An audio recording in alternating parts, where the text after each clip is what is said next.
So I think that's neat. You don't have to live in a big city to be successful. It has absolutely nothing to do with where you live. It has nothing to do with what the economy's like right now. It has everything to do with what you want and how bad you want it. The company is so well known. I mean, I haven't yet run across someone who said, "What's Avon?" I mean, you can use the name in ads, having the lettering on the car, posters on bulletin boards, everything that I do, people immediately know what it is. Classified line ads is where I still get the majority of my recruits, and those are people that are interested in working. They looked in the paper under Help Wanted, they saw the company name and called me. Hey Tara, it's Lisa Wilber with Avon. Just checking to make sure your first order went all right. I see that you placed your first order. Congratulations. If you need any additional supplies, though, give me a call, 1-800-25. The ads, I think the two things that are most important aren't the wording. It's the 800 number, because people will call those for some reason. They're real cheap. And also answering live. So that's why I have people that work with me here, because we try to answer every call live.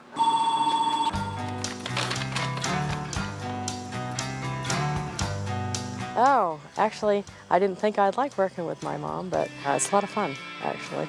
Well, it's one of those life experiences when they tell you you can always learn something from your children if you listen. That's it. We get along a lot better. When I was a teenager, we didn't get along at all. And of course, now we're buddies, so we have Avon in common. The companionship that we have is very good. Yeah, I mean, we work together well. She does her job, I do my job, and we don't have any problems that way. She's a full-time employee of mine, and she does Avon on the side. And that sounds kind of funny because she's President's Counsel. She sells over $110,000 a year. And she's also on the verge of executive unit leader. So she does really well.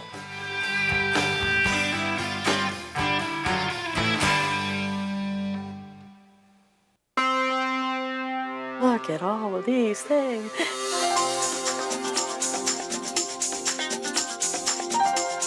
These are actually all awards that both me and my mom have earned. These on the top here, and these all on the top here, are all district awards for selling and for recruiting. These are all recruiting bears that we got. These little Mrs. Albies are ones that we get on our table setting at the President's Club dinners. In Orlando, we stayed at Portofino Bay Hotel, and that was for everybody that went on that trip. And these are all district awards. That was being #1 in my division for leadership. These actually are the hardest ones to get. Those are the national awards for all of these are for leadership, actually.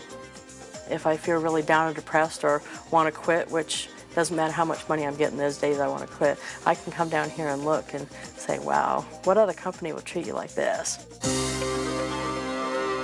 You know, they have all these nice things they give us.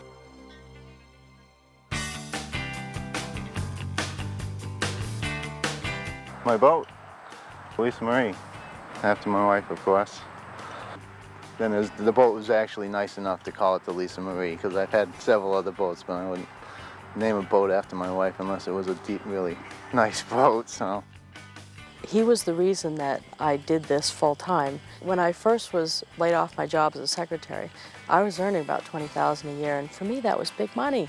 I was about 25, and when I came home and I'd lost the job, I was crying, and I mean hysterical crying. And he says, honey, why don't you do more with that Avon thing you've been playing with? And I said, yeah, right. I don't know anybody earning 20 grand a year doing Avon. In my district, no one even sold 20 grand a year. He said, I know you can do it. I know you can. You can sell ice to Eskimos, honey. I figured she could do that, but I didn't realize what she was really going to end up doing. Yeah. Are you pretty proud of her? Oh, absolutely. My husband believes in me so much. Maybe I should believe in me a little bit more. I am very proud of her. From what she's accomplished, from what little she had to start with.